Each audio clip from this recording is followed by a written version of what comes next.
Hello and welcome to बिटेनिंग। पता है क्या है? जैसे जब आप ब्लैक रॉक है, ठीक है? ब्लैक रॉक पे जब कोई बिटकॉइन ईटीएफ खरीदता है, तो ब्लैक रॉक क्या करता है कि ठीक है, आपने फंड दिया, ब्लैक रॉक ने आपको बिटकॉइन ईटीएफ इशू कर दिया। बेसिकली आपके अकाउंट में एक डिजिटल नंबर दिखने लगे, आपको एनएवी एलोकेट हो गया, राइट? तो एनएवी आपको एलोकेट हो गया। फिर उसके बाद ब्लैक रॉक क्या करता है कि भाई उसने वादा कर रखा है कि जितना मेरे पास पैसा आएगा, उतने पैसे के बराबर का बिटकॉइन मैं खरीदूंगा। तो वो कॉइनबेस को फोन लगाता है, हेलो कॉइनबेस भाई, ऐसा है, ₹1000 आ गए, ₹1000 का बिटकॉइन जरा बाय कर लेना मेरे बिहाफ पे, ठीक है ना? बिटकॉइन ईटीएफ के बिहाफ पे। तो कॉइनबेस का था ठीक है। तो अभी एक खबर आई पीछे, खबर क्या, मतलब बेसिकली ट्विटर है, ट्विटर पे लोग अपने ओपिनियन देते हैं और इसमें गलत भी कुछ नहीं है, लोगों को क्वेश्चन करना चाहिए at the end of the day. किसी रेप्यूटेड ट्विटर हैंडल ने ये पूछा कि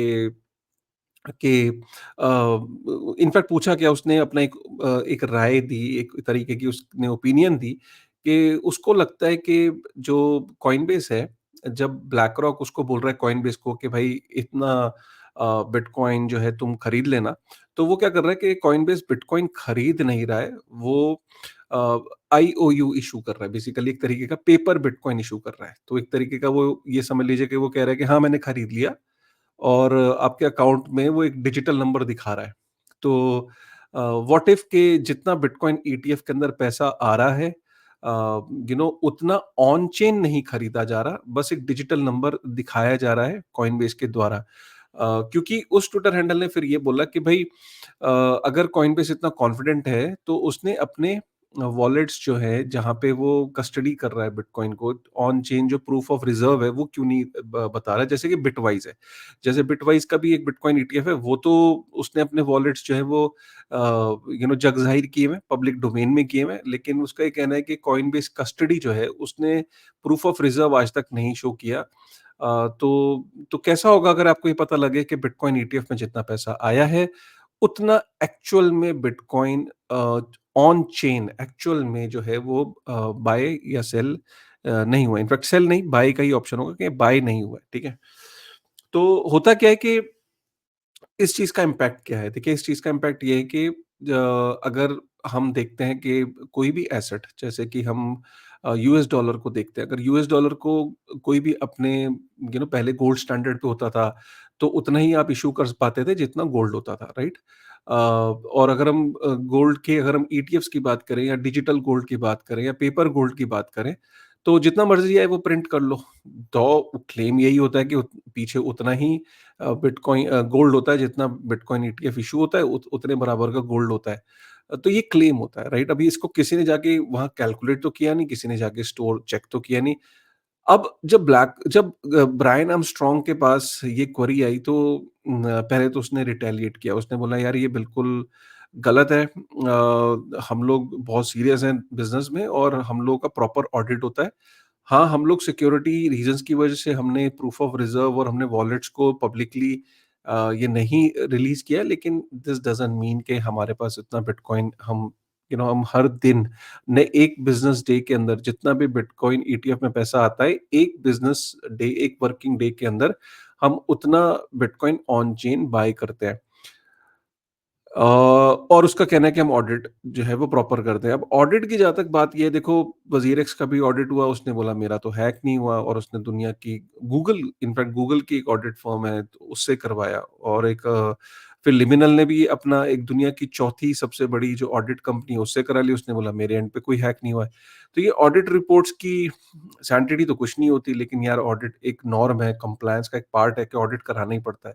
तो ब्रायन आर्मस्ट्रांग ने बोला कि ठीक है, हमें प्रूफ ऑफ रिजर्व तो नहीं इश्यू करते, अभी हमारे वॉलेट्स हम नहीं बताते, लेकिन हमारा प्रॉपर ऑडिट होता है और हम एक बिज़नेस डे के अंदर जितना बिटकॉइन ईटीएफ में पैसा आता है, हम उतना बिटकॉइन बाय कर लेते हैं। खैर, ये ब्रायन आर्मस्ट्रांग का कहना है।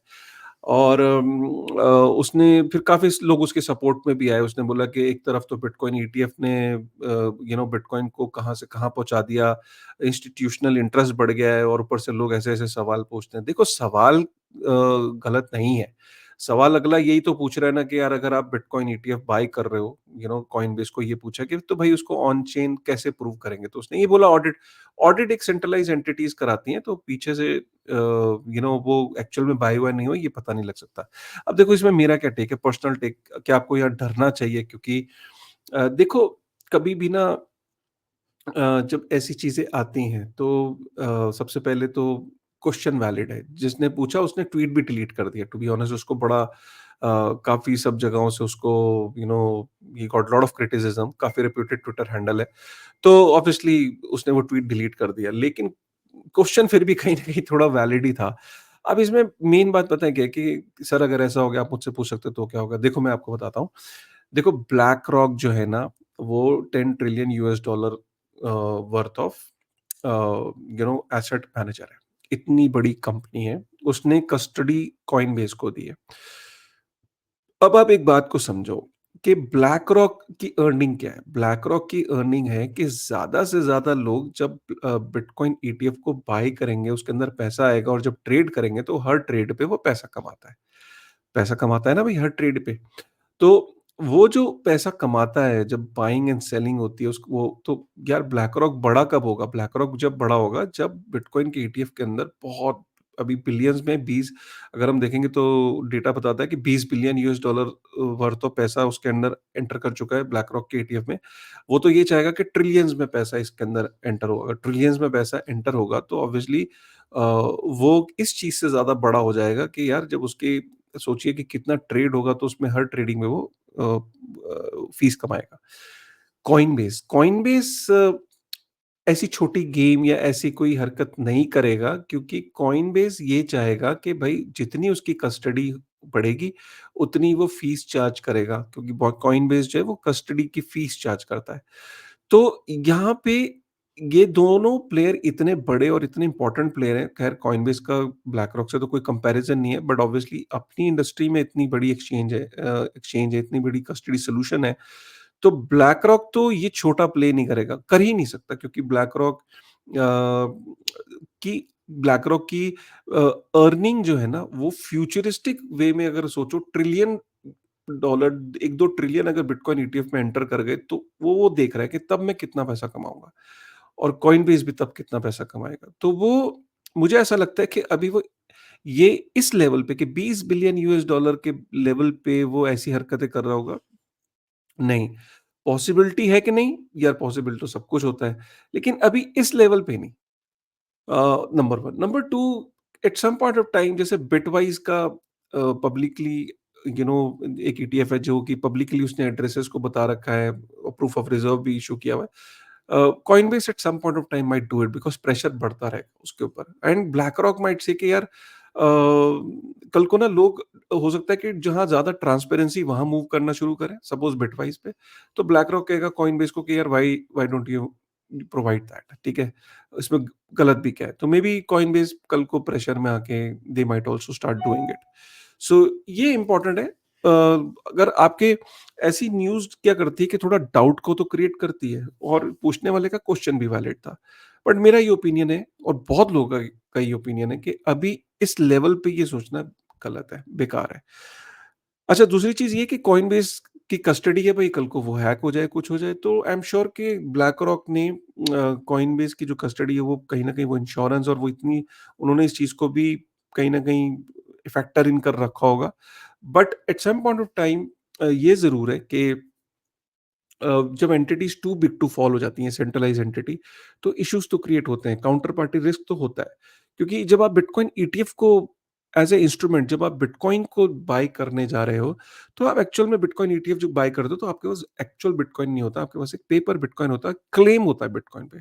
अब क्लेम आपको ऑनर कौन करवा के देगा? वो ब्लैक रॉक करा के देगा। वो कराता है, नहीं कराता है, इन केस ऑफ कुछ हो जाए फ्यूचर में, तो ये आपका जो अपना बिटकॉइन एक सेल्फ कस्टडी में है, it is very different from a instrument called an ETF तो ये इम्पोर्टेंट है।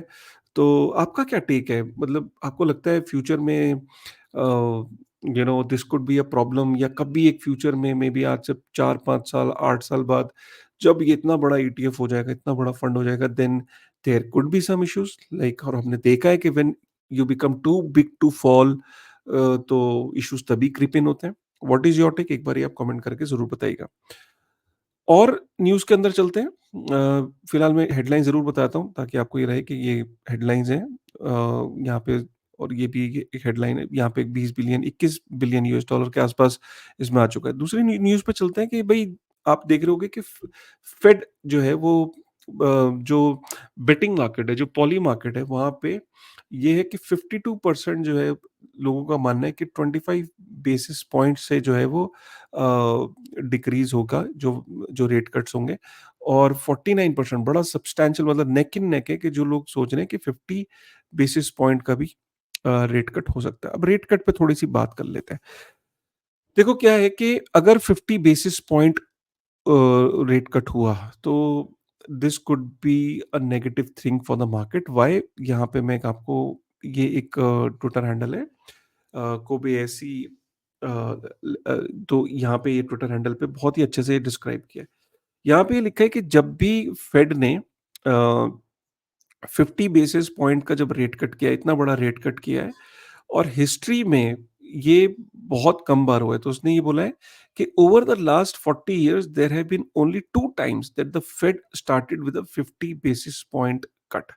तो 50 बेसिस पॉइंट का जो कट है, 40 साल की हिस्ट्री में 2 बार हुआ है, और दोनों बार एस&पी 500 के लिए वो अच्छा नहीं था, और एस&पी 500 क्रैश किया, राइट?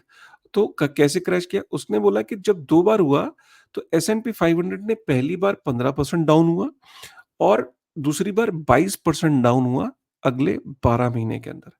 लेकिन जब भी 25 बेसिस पॉइंट रेट कट हुआ, तो लोगों को लगा कि यार okay, everything is under control, recession नहीं है, मार्केट के अंदर सब कुछ कंट्रोल में है, तो उसको मार्केट ने पॉजिटिव लिया। तो अगले 12 महीने में पॉजिटिव रिटर्न आए एस&पी 500 से, जब 25 बेसिस पॉइंट हुआ। सो बेसिकली यह कहने का मतलब ये है कि जब 50 बेसिस पॉइंट 50 बेसिस पॉइंट का जब रेट कट हुआ, तो लोगों को लगा करे यार कहीं रिसेशन में तो नहीं, इकोनॉमी मार्केट में पैनिक तो नहीं है, सिचुएशन बहुत खराब लग रही है, तभी इतना बड़ा रेट कट हुआ है। तभी 40 साल में तो 2 बार हुआ था, अब ये तीसरी बार हो गया। तो मार्केट कैन गो डाउन, और वो शायद उसका इम्पैक्ट आप देख भी रहे हो। और अगर 25 बेसिस पॉइंट होता है तो it will be like all is well, all is well. Fed के लिए प्रॉब्लम ये है, क्योंकि कहीं न कहीं मार्केट के अंदर जो अनएम्प्लॉयमेंट का जो डेटा है, या और भी जो यार्डस्टिक्स है फेड के हिसाब से, उनको इमीडिएटली एड्रेस करना बहुत ज़रूरी है। तो कन्फ्यूजन है फिट के लिए कि क्या वो मार्केट में सिग्नल देना चाहता है, और ऊपर से पॉली मार्केट के अंदर भी काफ़ी लोग ये मानना है। इनफैक्ट इस लेटर के हिसाब से भी इनका मानना है, सिर्फ 65% of investor believe that Fed should cut interest rate by 50 basis point. अगर 50 बेसिस पॉइंट रेट कट होता है, this might not go well with S and P 500। अब इसका क्रिप्टो पे क्या असर होगा? एस&पी 500 और क्रिप्टो काफ़ी हाईली रिलेटेड है। अगर एस&पी 500 गिरता है तो ये इसका डायरेक्टली इम्पैक्ट क्रिप्टो पे भी आएगा। और ये लास्ट टाइम कब हुआ था? एक जब 50 बेसिस पॉइंट का रेट कट, एक बार 2001 में हुआ था जब डॉट कॉम बबल बर्स्ट हुआ था, और एक बार 2007 में हुआ था जब फाइनेंशियल क्राइसिस आई थी। तो अगर इस बार भी 50 बेसिस पॉइंट हुआ तो ये बहुत बड़ा इवेंट माना जाएगा, and this will not go well with the Fed, and इसका इम्पैक्ट क्रिप्टो मार्केट पे भी देखने को मिलेगा, और आपको ऑलरेडी जो जो एस&पी 500 है उस पे भी देखने को मिलेगा। सो लेट्स सी क्या होता है। अभी कुछ टाइम के बाद आपको यहाँ पे अनाउंसमेंट देखने को मिलेगी। टेदर बहुत बड़ी कंपनी होगी भाई। 97 बिलियन यूएस डॉलर के उसके पास यूएस यूएस की ट्रेजरीज हो गई हैं। 5.2 बिलियन यूएस डॉलर का उसने प्रॉफिट बनाया पहले 6 महीने में। आप ये देखो कि यहाँ पे कि अगर टेदर एक कंपनी होती ना तो 20th रैंक पे उसका होता। मेक्सिको और जर्मनी से बड़ी कंट्री हो गई है, क्योंकि देखो मेक्सिको के पास 93 बिलियन यूएस डॉलर की यूएस ट्रेजरी है, और टेदर के पास 97 बिलियन यूएस डॉलर की, इंडिया के पास 235 बिलियन यूएस डॉलर की। तो ये है। और अगर हम बात करें ब्लैक रॉक की जाते-जाते, तो ब्लैक रॉक ने एक बहुत ही बुलिश एक रिपोर्ट पब्लिश की है, यहाँ पे बिटकॉइन अ यूनिक डाइवर्सिफायर, और ब्लैक रॉक की तरफ से बिटकॉइन के ऊपर ही आ रही है पूरी रिपोर्ट। मैं इसमें पूरी रिपोर्ट को कवर नहीं कर रहा हूँ, बट यहाँ पे दिखाया कि देखो बिटकॉइन लॉन्ग टर्म परफॉर्मेंस। तो यहाँ पे दिखाया है क्यूमुलेटिव, यू नो कितने 1769 मंथ्स में कितना बड़ा रिटर्न है। यहाँ पे पूरा ग्राफ दिखाया है अपने इन्वेस्टर्स को कि कैसे बिटकॉइन ने हर 4 साल के बाद हाल्विंग के बाद कैसे परफॉर्म किया है। और मुझे जो सबसे, और यहाँ पे एक और चीज़ दिखाई है कि हाइली अनकोरिलेटेड है लॉन्ग टर्म में। लो कोरिलेशन है इसका मार्केट्स के साथ। बिटकॉइन का 0.2 है और गोल्ड का 0.1 है। तो जितना 0 की तरफ होता है उतना नॉन कोरिलेटेड होता है, जितना 1 की तरफ होता है उतना हाइली कोरिलेटेड होता है। तो 0.2 का मतलब है कि लॉन्ग टर्म में 2005 से 2004 में 9 सालों में bitcoin is highly non correlated with the stocks, but मुझे मेरे लिए सबसे इम्पोर्टेंट ये डेटा है, बहुत इम्पोर्टेंट डेटा ये। ब्लैक रॉक ने ये बोला है कि बिटकॉइन के रिटर्न्स को उसने दिखाया है कि कैसे-कैसे बिटकॉइन ने परफॉर्म किया है जब बहुत बड़े कुछ ग्लोबल इवेंट्स हुए हैं, जियोपॉलिटिकल इवेंट्स हुए हैं। जैसे उसने बोला कि 3 जनवरी 2020 को जब यूएस और ईरान का एस्केलेशन बढ़ा, तो 10 दिन में बीटीसी ने दिया 12% का रिटर्न, 60 दिन में दिया 20% का रिटर्न। जब कोविड का आउटब्रेक हुआ 11 मई 2020 को, बीटीसी -25% 10 दिन का, 60 दिन में 21% का रिटर्न दिया और आप देख सकते हो कि गोल्ड और एस-एंड-पी 500 ने 3%। 2020 यूएस इलेक्शन चैलेंज नवंबर 3 जब 2 यूएस के इलेक्शंस जब हुए तो 131% का रिटर्न दिया बीटीसी ने और एस-एंड-पी 500 ने ओनली 12% का 60 दिन में और 10 दिन में 19% का रिटर्न। और रशिया यूक्रेन की जब वॉर हुई तो 10 दिन में बीटीसी वाज़ -6 एंड 60 दिन में 15% का return. US regional banking crisis में 10 दिन में 25% और 60 दिन में 32% का रिटर्न। एस-एंड-पी 500 ने 4% का और गोल्ड ने 11% का। अब येन कैरी ट्रेड अनवाइंडिंग में क्या होता है, ये देखने वाली बात है। तो ये बहुत इंपॉर्टेंट रिपोर्ट है, इसको मैं डिस्क्रिप्शन में डाल दूँगा, एक बार आप ज़रूर पढ़िएगा इस रिपोर्ट को और ब्लैक रॉक की रिपोर्ट है तो obviously this is a very important report. तो ये था कुछ ताज़ा खबर। कैसा लगा आपको ये वीडियो? खासकर जो रेट कट्स हैं वो तो अभी उस पे एक इम्पोर्टेंट अपडेट और कॉइनबेस वाले। तो आपका क्या सोच है कि ब्लैक रॉक और कॉइनबेस वाले इश्यू पे? तो एक बारी आप ज़रूर कमेंट करके बताइए कि what is your take? It will be interesting to know कि आप क्या सोचते हो, ठीक है? चलिए with this thought thank you very much. मिलते हैं फिर नई वीडियो में, नई एनर्जी के साथ। तब तक थैंक यू।